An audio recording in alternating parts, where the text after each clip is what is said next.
که تم اصلی موضوع این جلسه و شاید یک یا دو جلسه دیگه مسئله زمانه که زمان در شاهنامه چگونه است. میدونیم که جمشید از اولین پادشاه‌های شاهنامه است و بنیانگذار زمان در زمان اوست که نوروز اگر به گفت بنا گذاشته میشه و حالا خواهیم دید که به چه ترتیبی. اساساً جمشید به مناسبت کاری که انجام میده بزرگترین پادشاه اساطیری ایرانه. فریدون و کیخسرو دو تا پادشاه بزرگ شاهنامه هستن که هر دو اضافه بر نقش‌های دیگه‌ای که دارن از نظر زمان هر دو رستاخیز کننده است. یعنی یک دوره‌ای رو به پایان میرسونن برای اینکه یک دوره تازه ایجاد بشه. پادشاه‌های نجات بخش هستن به معنا. ولی جمشید چنین نقشی نداره. جمشید پادشاه تمدن ساز، ایجاد کننده تمدنه. اینطور که در شاهنامه می‌بینیم در طی 50 سال آهن رو استخراج میکنه از سنگ، سپر، شمشیر، جوشن و جنگ افزارهای دیگه میسازه. البته به این ترتیب من دارم میگم برای اینکه معنی داره. شاهنامه هم تقریبا به همین ترتیب میگه. یعنی آنچه که به کار رزم و جنگ میخوره. بعد 50 سال دیگه رشتن و بافتن و دوختن، یعنی تولید پیشه ورزی و کشت ورزی رو میاره و میآموزه و در طی 50 سال سوم 3 گروه اجتماعی رو ایجاد میکنه. گروه دینیاران، اگه بشه گفت گمون کنم که با همین نام باید بگیم، روحانیون و اینا بی‌ربطه، کسانی که کارشون کار دینه. دینیاران میاره، رزمیان رو ایجاد میکنه و گروه تولید کنندگان رو. 3 طبقه اجتماعی بزرگ ایجاد میکنه. یعنی در حقیقت چیکار میکنه؟ اجتماع رو میسازه. اجتماع بشری رو، چون اون وقت هم صحبت ایران تنها نیست، برای اینکه جمشید پادشاه جهانه، اجتماع انسانی رو میسازه. اینجا در شاهنامه به طور خاص صحبت از ایجاد گروه دینیاران نیست، اما جمشید خودش نخستین، اگر بشه گفت، دینیاره، نخستین کسی است که کارش کار دینه. به دلیل اینکه تا اونطوری که از اوستا میدونیم اولین کسی است که اهورامزدا با او صحبت میکنه و به او پیشنهاد میکنه که دین ما رو بپذیر و دین ما رو رواج بده. که جمشید میگه دین رو و نمایندگی تو رو در جهان میپذیرم برای آباد کردن جهان و فراخ کردن جهان و کارهایی که انجام میده، اما به زبان خودمون بخوایم بگیم تبلیغ دینی کار من نیست. و این البته یه نتایجی داره که بعداً خواهیم دید. یعنی اینکه به خاطر این کار وضع دیگری آخر سرنوشت دیگری خواهد داشت، متفاوت با سرنوشت مثلا کیخسرو. در وندیداد هست که اول همه اهورامزدا با جمشید هم پرسجی میکنه و اولین انسانی که خدا باهاش صحبت میکنه جمشیده. اولین دینیاره، اولین انسانه و چون انسانی میگه نه. اتفاقاً به این گفتگو برمیگرد. در سر اولی حالا مسئله رو اینطوری بگیم که هر اندیشه‌ای میتونه 3 تا 4 تا اسطوره داشته باشه که اینا یا با هم سازگار باشند یا نباشند. از جمله اسطوره آفرینشه. توی همه اساطیر ممکنه 2 تا 3 تا روایت باشه، اینا با هم دیگه بخونن، با هم نمیخونن. یکی از روایت ها اینه که اولین انسان مشی و مشیانه در افسانه ما. یکی دیگه اینه که اولین انسان کیومرثه و از بدن کیومرثه که ساخته میشه تمام آفرینش. یه افسانه دیگه هم این هستش که اولین انسان جمشیده. حالا در شاهنامه اولین پادشاهه و در هر صورت هم وقتی که صحبت زمان میشه ما طبعا اون رشته های از اسطوره ها رو میگیریم که برای بیان منظورمون کافی باشه، یعنی به درد بخوره و اونایی که به درد میخوره در این بحث وارد نمیشه دیگه. البته در هر حال جمشید اولین کسی هست که خدا با او صحبت میکنه و باز نشانه های دیگری هست که در رأس هر 3 گروه بزرگ اجتماعی که جمشید بنا میگذاره، یعنی هم دینیارا و هم رزمیا و هم پیشورا و کشاورزا و به هر حال باید دنیا باشه تا بتونه در رأس اونا قرار بگیره. حالا اتفاقا امروز من برمیخوردم تو قسمت‌های مربوط به ساسانیا صحبت از خسرو پرویز، حالا اتفاقا اینو یادداشت کردم، وقتی که با شاه صحبت میکنن بر سر یه مسئله‌ای این هست که همه مهتران خواندند آفرین که بی تاج و تختت مبادا زمین، بهی آن فزاید که تو به کنی، مه آن شد بگیتی که تو مه کنی. کسی در جهان بزرگ میشه که تو او رو بزرگ بکنی که هم شاه و هم موبد و هم ردی، هر ستا اینا رو با هم داری. رد یعنی خردمند و پهلوان، مگر یعنی شاید باشد که بر زمین سایه ایزدی، که البته این فکر مال دوره اسلامیه، شاه ذل الله این در اون به عنوان سایه خدا شناخته می‌شه. به هر حال نظری که شاهنامه هست، شاه در رأس هر سه تا فانکسیون بزرگ اجتماعی که الان ما با روشنی ازش بیشتر صحبت میکنیم، برای اینه که کارهای دومزیل به نتیجه رسیده، برای اینکه او خب یه اسطوره‌شناس بزرگ، یکی از بزرگترین در قرن 20 و نمیدونم دفعه پیش شاید یه اشاره کردیم که اسطوره‌شناسی هند و اروپایی به بنبست رسیده بود در آخرای قرن 19 و اوایل قرن 20 و در حقیقت نظریات دومزیل این بنبست رو باز کرد. نظر او هم یعنی کارهای او هم به این نتیجه رسید که تقریبا تمام اقوام هند و اروپایی از هند تا اسکاندیناوی و ایرلند و روم، اقوام هند و اروپایی اساطیرشون ساختی که داره یه ساخت سگانه است و این یعنی خداهاشون، تصوراتشون تا حتی رنگ لباساشون و غیره و این ساخت سگانه مبتنی بر ساخت سگانه اجتماع اونا، که این اجتماعی بوده که گروه اول و بزرگترین گروه دینیارا بودن، بعد گروه رزمیا بودن و گروه سوم تولید کننده ها بودن به طور کلی، در درجه اول کشاورزا و دامدارا و بعدها پیشورا.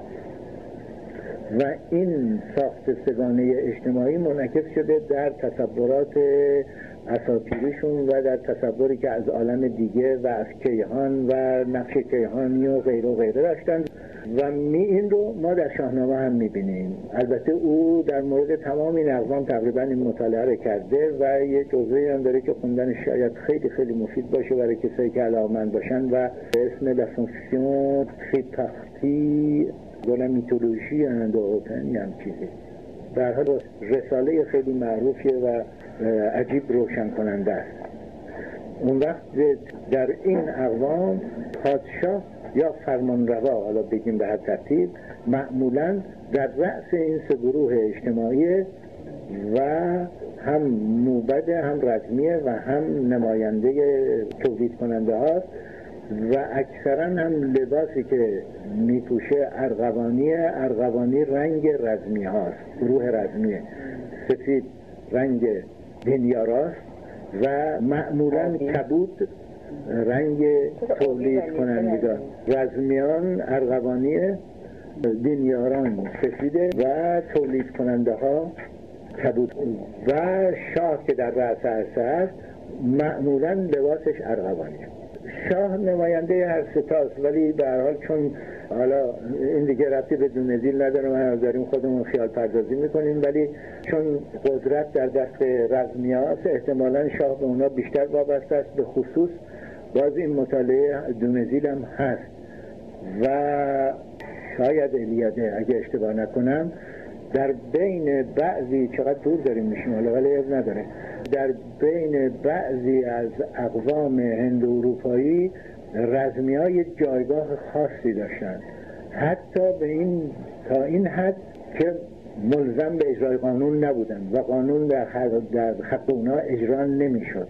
بیش از همه ژرمن‌ها و گروه نیرومندترشون جوانهایی بودن، جوانهای رزمی بودن که یک نوع تشرف خاصی، آیین تشرف خاصی یا پاگوشایی خاصی داشتن و به اینها میگفتن گرگ‌های جوان و این گرگ‌های جوان بعد از اینکه پذیرفته می‌شدن در خودشون که اورژی داشتن و رفتار سکسوال خاصی داشتن، شاید نشانه‌های از این مثلا شبیه این در بین اسپارتا مونده بود بعداً. ولی اونچه که دونزیل و دیگران میگن، دونزیل هم این رو در یک کتابی به اسم لیدیو د ژرمن اونجا مطالعه کرده، شاید نشانه‌های از اون مثلا در بین اسپارتیا باقی مونده بود و احتمالاً مثلا آدم فکر میکنه که شاید شخصیت‌هایی از نوع سقراط مثلا شاید بازمانده‌ای باشن از این گروه گرگ‌های جوان یا فکر گرگ‌های جوان.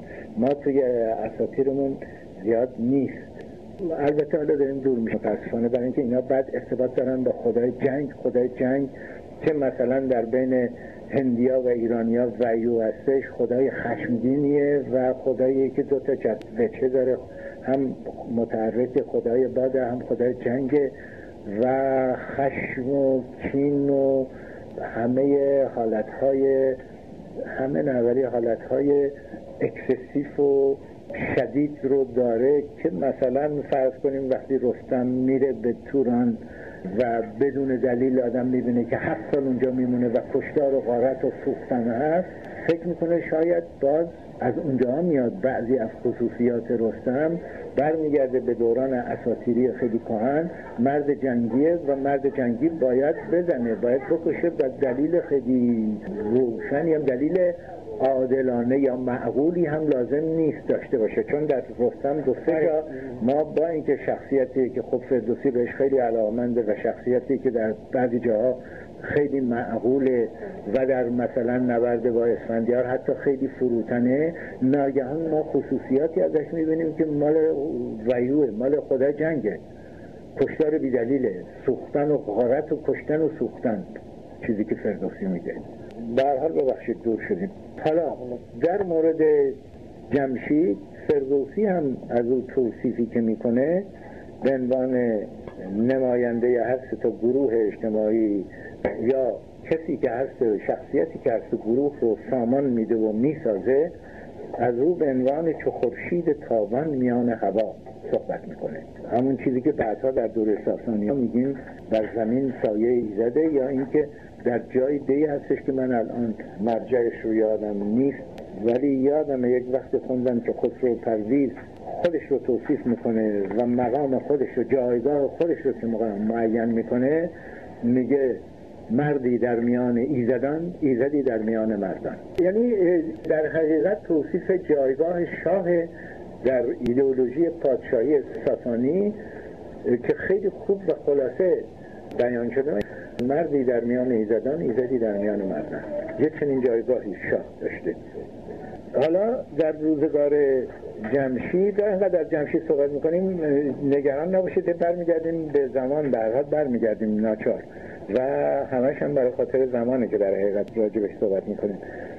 جمشید پادشاه آدمیه، پادشاه دیوانه، همه دیوها، پادشاه همه جهانه، برای اینکه اون وقت هنوز ایران و توران و رومی وجود نداشت، جهان تقسیم نشده بود. در پادشاهی جمشید درد و رنج و پیری و مرگ نیست.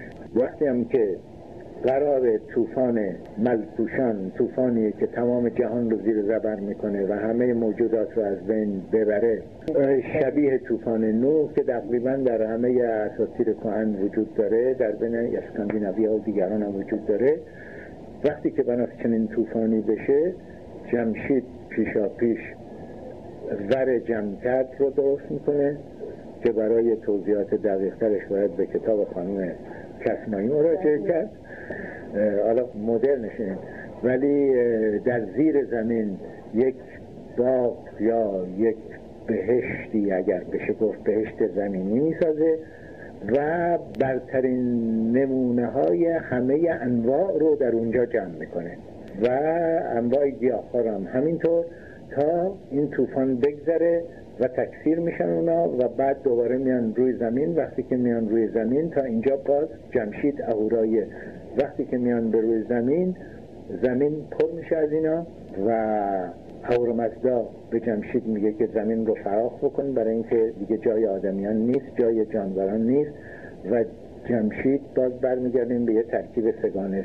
3 بار با پاشنه خودش زمین رو فراخ میکنه و باز این کار تکرار میشه، باز زمین تنگ میشه، جا برای آدمی و موجودات نداره و هر بار 1/3 و 3 بار اتفاق میفته، مثل تشکیل اون گروه ها و مثل تشکیل 3 گروه اجتماعی، یعنی یه ساخت سگانه‌ای داره، مثل ساخت سگانه زمان وجودی که حالا بهش میرسیم، زمان حماسی و زمان تاریخی در شاهنامه، و مثل ساخت سگانه دوران اساطیری، دوران حماسی، دوران تاریخی در شاهنامه.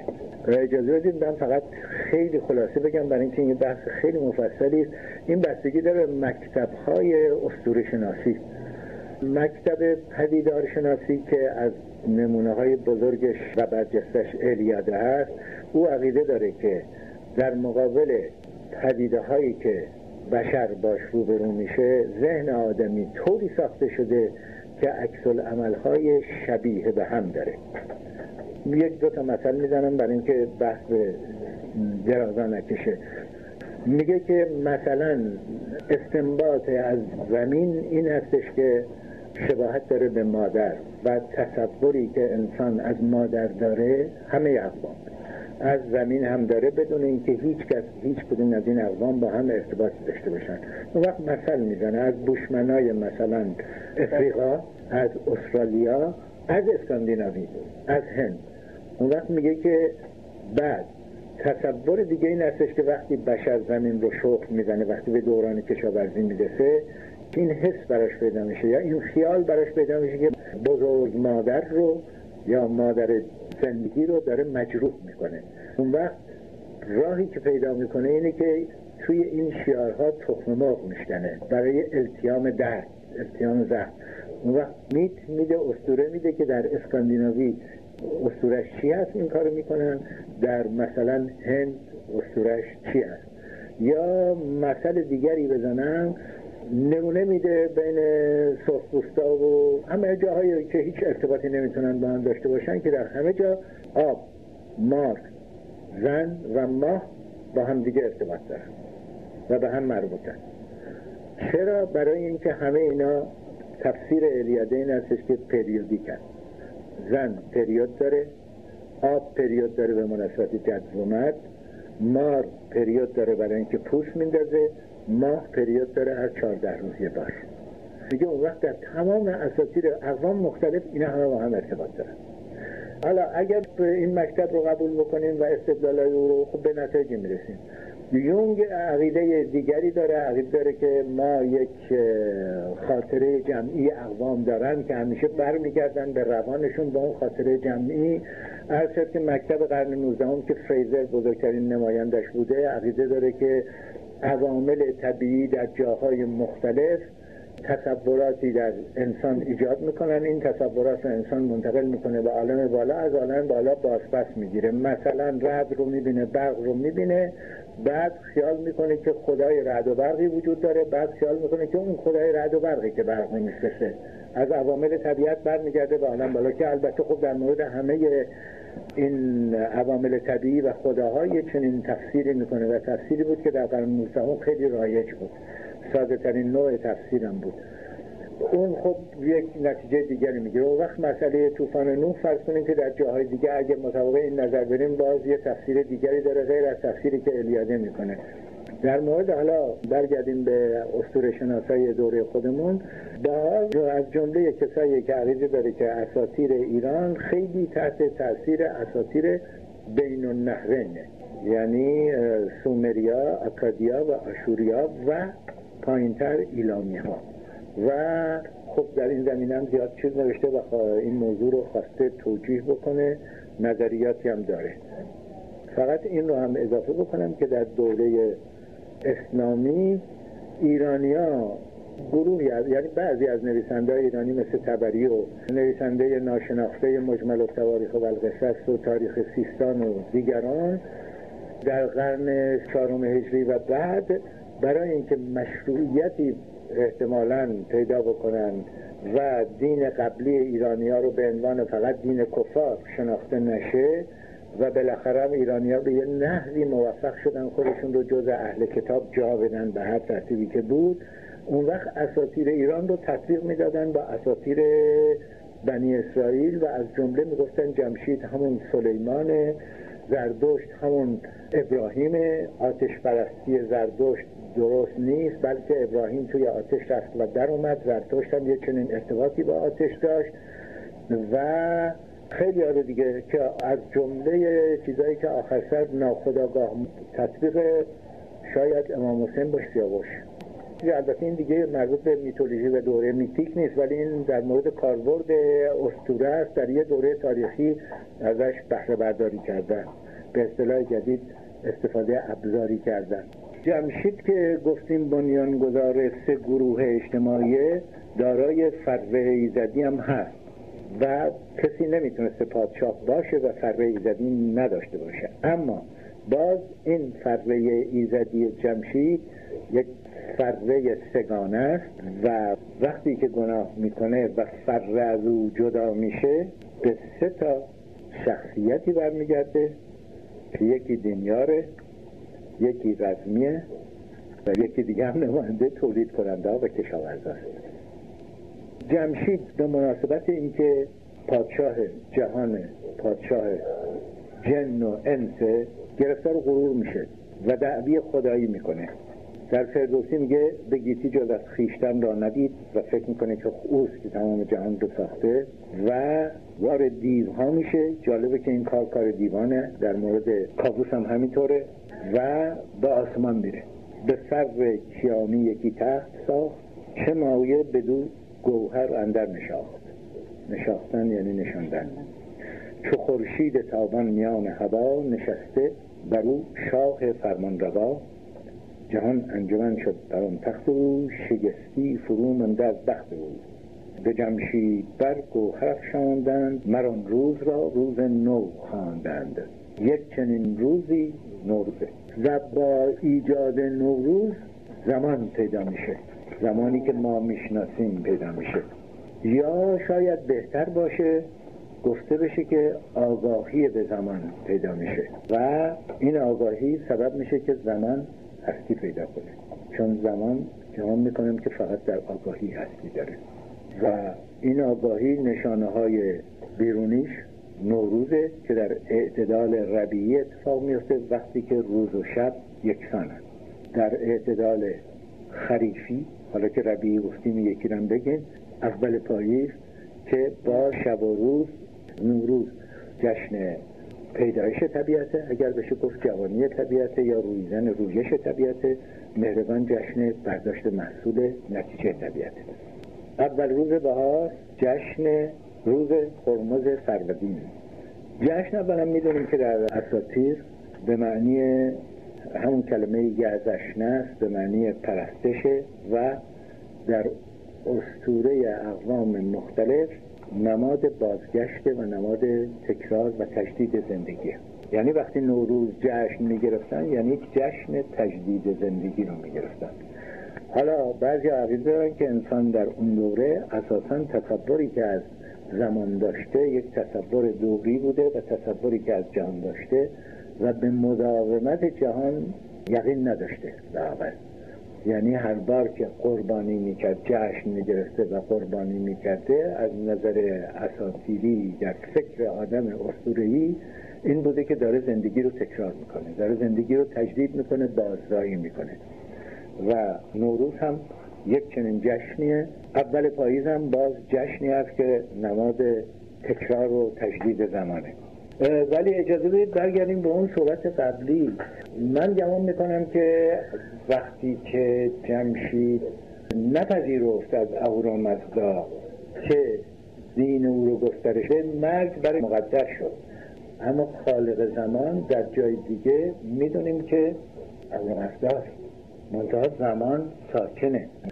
یعنی وقتی گفتیم زمان ساکنه، زمان نیست اما هست. آگاهی به زمان نیست. زمان رو اهورامزدا ایجاد میکنه اما زمان ساکنه، همچنان که جهان رو ایجاد میکنه اما جهان ساکنه. وقتی که انسان به کمک اهورامزدا میاد، البته اون پاساژ خیلی مهم اوستاست، اون وقتی که آبها حرکت میکنن، وقتی که فرابهرهای آدمیان میان به کمک اهورامزدا، اون وقت آبها حرکت میکنن، گیاه‌ها میروین، ماه و خورشید راههای خودشون رو میرن و زمان متحرک میشه، یا چون زمان متحرک میشه اونم میاد. در نتیجه مرد و جمشید مقدر شده بودن، اما کی فعلیت پیدا میکنه؟ وقتی که آفرینش به حرکت در میاد، یعنی وقتی که جمشید نمیپذیره این در پیشنهاد اهورامزدا، اما زردشت میپذیره، برای اینکه زردشت هم باز بعد از جمشید اهورامزدا به زردشت مراجعه میکنه، یعنی باز او هم پیش از آفرینشه.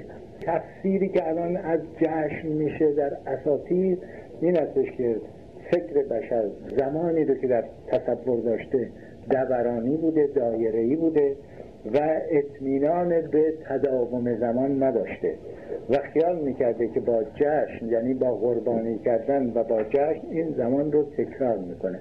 حتی بعضی از اسطوره‌شناسان میگن که وقتی شب میشده نمیدونستن که فردا به همون ترتیب روز میشه یا نه. این البته توجه داشته باشید که خب این صحبت‌ها هنوز هم تا دوره لاک هم ادامه داره، برای اینکه لاک بحث مفصلی که میکنه اینه که آیا هر روز که این علت و معلول که حالا ما بهش اعتقاد داریم بعد از ارسطو و به خصوص بعد از دکارت، آیا این علت و معلول امر منطقیه، یعنی با منطق میتونیم ثابت بکنیم یا نمیتونیم ثابت بکنیم؟ به این نتیجه میرسیم که با هیچ منطقی نمیتونیم ثابت بکنیم، فقط چون زیاد اتفاق افتاده ما برآمدن خورشید رو معلول گردش زمین میدونیم، هیچ دلیل منطقی براش نداریم، یعنی دلیل فلسفی با فلسفه نمیتونیم اینو ثابت، با ریاضیات هم نمیتونیم ثابت کنیم. بزرگترین فیلسوفی کانت بهش توجه داره لاکه و بعد کانت 12 تا اگر اشتباه نکنم یا 10 تا آنتینومی مطرح میکنه که میگه که با هیچ فکر فلسفی، با هیچ استدلال فلسفی این نمیشه ثابت کرد. آنتینومیای کانت رو خودش نمیتونه ثابت تحقیق میکنه. فقط در هر صورت از دوره جمشیده که زمان شخصیت پیدا میکنه. در حقیقت باید اینطوری باشه. تا زمان جمشید زمان در عالم هربروز باز خودش مشغول کاره، در کیهانه، زمان در کیهانه. وقتی که نامگذاری میشه یعنی یک چیزی پیدا شده که ناچار باید برش اسم گذاشت. جمشید اسم میداره که از اون تاریخ زمان نامگذاری شد. وقتی نامگذاری شد ما میتونیم به این نتیجه برسیم که زمان صاحب شخصیت شد، یک چیز تازه‌ای پیدا شد که اون چیز تازه نیازمند به اسم بود و اون چیز تازه هم البته تو کله ما پیدا شد، یعنی اینکه زمان یه امر ابژکتیو نیست، سوبژکتیو. آگاهی به زمان در ما پیدا شد، در آدمیزاد پیدا شد که از نوروز شروع میشه و این رو توی اوستا هم میبینیم. البته حالا در شاهنامه جمشید، از جمشید شروع میشه، در اوستا هم یکی از یشت‌ها روزها اسم دارن، هر روزی اسم داره و 7 روز اول هر ماه به اسم 7 امشاسپنده و طبعا نوروز به اسم بزرگترین امشاسپند یعنی اهورامزدا، روز هرمز فروردینه، ماه فروردین روز هرمز یا روز هرمز در ماه فروردین.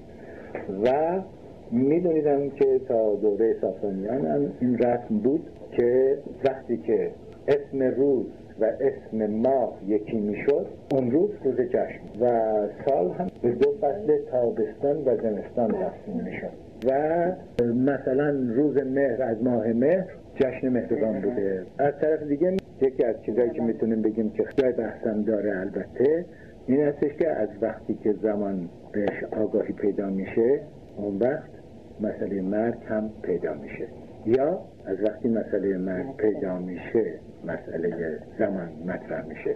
وقتی که فر از جمشید گسسته میشه به مهر، فریدون و گرشاسپ میرسه. ایزد مهر در دورهای بعدی در درجه اول نقش دینیار داره، هوادار و نگهدارنده پیمانه، حتی پیمان بین اهورامزدا و اهریمن. گرشاسپ سمبل و نماد جنگیانه، رزمیانه و فریدون هم رزمیه و هم نماینده روح کشاورز و تولید کننده است و پیشور. البته خیلی پیچیده است در مورد فریدون، برای اینکه در طی هزارها سال نقش‌های مختلفی پیدا میکنه. من در یه مقاله سعی کردم که توضیح بدم که فریدون چگونه در دوره هم نماینده رزمی هاست و هم بیشتر نماینده تولید کننده هاست و نشانه برکت و خیر و رستگاریه و پزشکی که باز به گروه سوم مربوط میشه. در صورت فرد وقتی که از جمشید گسسته میشه به این سه نماد، سه مظهر یا نماینده، سه تا گروه اجتماعی میپیونده. در شاهنامه وقتی که از جمشید صحبت میشه، جمشید روشن روانه که به این تکیه میشه که دریافت از زمان رو به دست میاره و دیگه روز و شب پوست تو خالی بی معنای تاریک و روشنایی نیستن دیگه. از وقتی که استنباط از زمان پیدا میشه و زمان شخصیت پیدا کنه، به دلیل اینکه صاحب اسم میشن، یعنی یک چیزی پیدا شده که این چیز شناخته شده است و ناچار باید اسم داشته باشه. و تجربه زندگی روزانه به این گردش ابدی که قبلا وجود داشته و هیچ معنایی نداشته یک معنای تازه میده. یعنی اینکه معنای تازه هم اینه که روز و شب در حقیقت به پیمانه عمر آدم دارن، شاید بشه اینطوری گفت. یعنی یک زمان یک معنای وجودی پیدا میکنه، بستگی پیدا میکنه با وجود آدمی، یا وقتی که بستگی پیدا میکنه با وجود آدمی صاحب نام میشه. اون طرف قضیه هم به نظر من به یک اندازه درست و با سرنوشت انسان آمیخته میشه. و اگر این درست باشه، برای اینکه درستی و نادرستی به اون معنایی که به معنای ریاضی یا منطقی کلمه در حرفای من بی ربطه و فکر میکنم بیش از همه در مورد اسطوره وقتی آدم حرف میزنه، اگر یک کسی به این درستی و نادرستی ابژکتیو بگیم اعتقاد نداشته باشه، در مورد اسطوره بی ربط‌تر از هر جای دیگه میشه. ولی به هر حال اگر این تفسیر و این تعبیر درست باشه، زمان دیگه به صورت زمانه در میاد. زمان فقط یک زمان دوردسته بدون ارتباط با انسان نیست. البته زمانه توی زبان ما خیلی جاها به معنی زمانه، اما یک نوانسی وجود داره و اون نوانس این هستش که وقتی زمان با دریافتی که آدمی داد از زمان، از خوبی و بدی و خوشبختی و بدبختی و روزگار خودش داره که اینجا هم باز روزگارها و معنی داره، اون دیگه زمانه آدمی زاده. شاید بهترین بیانی که شده حرف حافظه که میگه بدعهدی زمانم نمیدهد. اون زمان دوم به معنی فرصت مهلت، ولی زمانه بدعهده. زمان بدعهد نیست، برای اینکه زمان بیرون از ماست، در کیهانه هنوز هم. اما زمانه اون چیزی است که اون بلایی است که زمان به سر ما میاره، یا اون سعادتی است که زمان نصیب ما میکنه. در زمانه یا در روزگار یک حالت انسانی وجود داره. حالا که میتونیم از زمانهای کیهانی صحبت بکنیم، یک ربطی ایجاد نداره. یا مثلا میبینیم توی زبان فارسی و به خصوص شعر از بی‌وفایی دور زمانه، از غم زمانه، از مکر زمانه. باز از حافظ آوردم، همه مربوط به حافظ دلگیره، یا دیگران از جور و ستم یا پریشانی زمانه جفاکار بی‌وفا مینالند.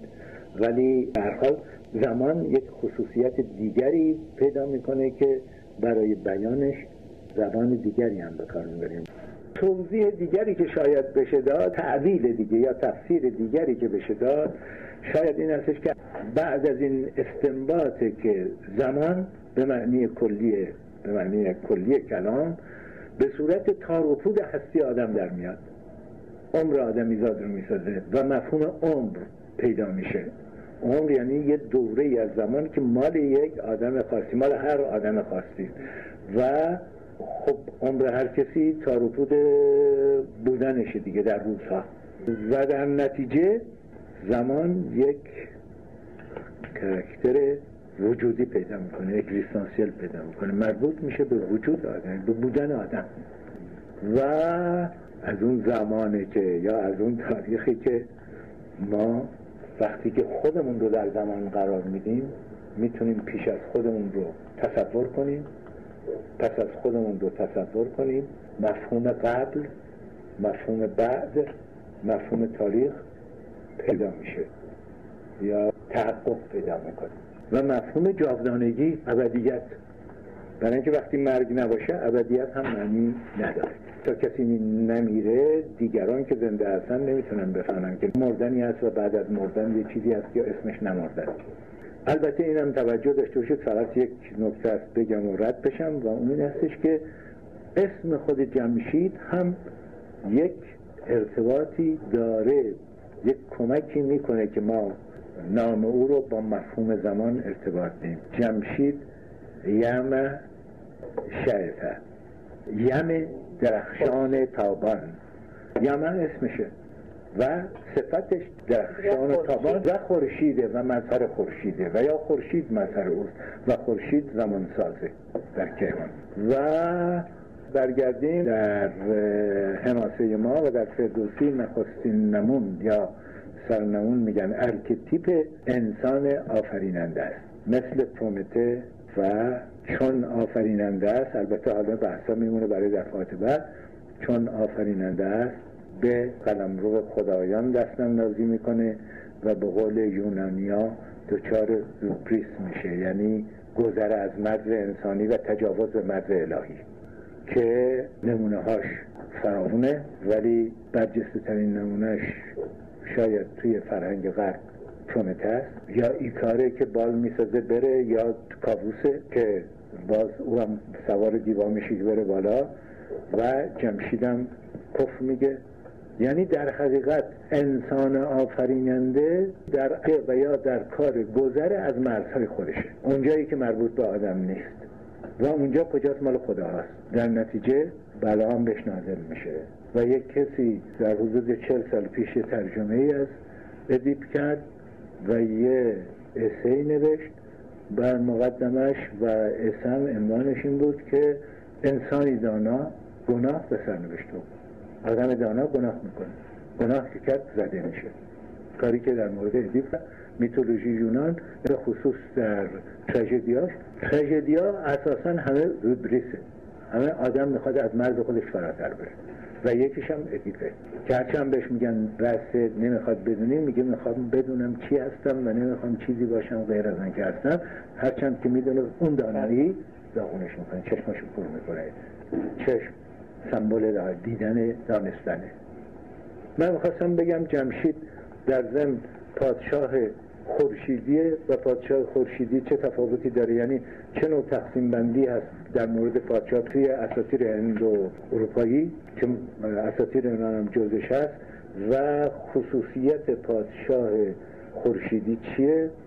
فقط این رو بگم که در اساطیر هند و اروپایی ها دو نوع پادشاه تشخیص میدن اسطوره شناسا. پادشاهان یا فرمان روایان بگه، برای اینکه همه که پادشاه نیستن، بعضی جاها خود رئیس قبیله است. حالا فرمان روایان خورشیدی و تقسیم نامگذاری کردن اینه و فرمان روایان ماهی بی‌معنی میشه باید بگیم قمری، یعنی فرمان روایان آرامجو و فرمان روایان ستیزجو. فرمان روایان آرامجو یک پیوندی از نظر اساطیری، از نظر اسطوره شناسی با خورشید دارن و فرمان روایان ستیزجو یک پیوندی با ماه. شاید تفسیر این باشه که آرامجویی خورشید برای اینه که هر روز با آرامی در دریا فرو میره، مرگش بدون کشمکشه و روزانه است. مرگ ماه با مقاومته، با درگیریه، پدرش هم 14 روز طول میکشه تا بمیره، 14 روز طول میکشه تا به پرماهی برسه. شاید اونایی که این نامگذاری رو کردن چنین تصوری داشتن و حالا این چیز قراردادیه. جمشید پادشاه خورشیدی خیلی با معنیه که او رو تو دریا پیدا میکنن، مخفی میشه در دریا، ضحاک او رو در دریا پیدا میکنه، با ارن بدونیم میکنن در دریا چین، یعنی در دورترین جایی که ممکنه، یعنی بیشترین گریزی که از مرگ ممکنه کسی نه. چین و ماچین فراسوی جهان بوده از ته دریا بیرونش میکشن. در هر حال جمشید بدون هیچ مقاومتی فقط در گریزه، بعد هم که پیداش میکنن هیچ مقاومتی نمیکنه. حالا سیاوش پادشاه خورشیدی، بالدر پادشاه مال میتولوژی شمالی ها اسکاندیناویا پادشاه خورشیدی، شاهزاده خورشیدی و هم سیاوش هم جمشید و هم بالدر خیلی تیپیک هستن، نمونه هستن از نظر آرامجویی و گریز از جنگ و روشنایی و غیره.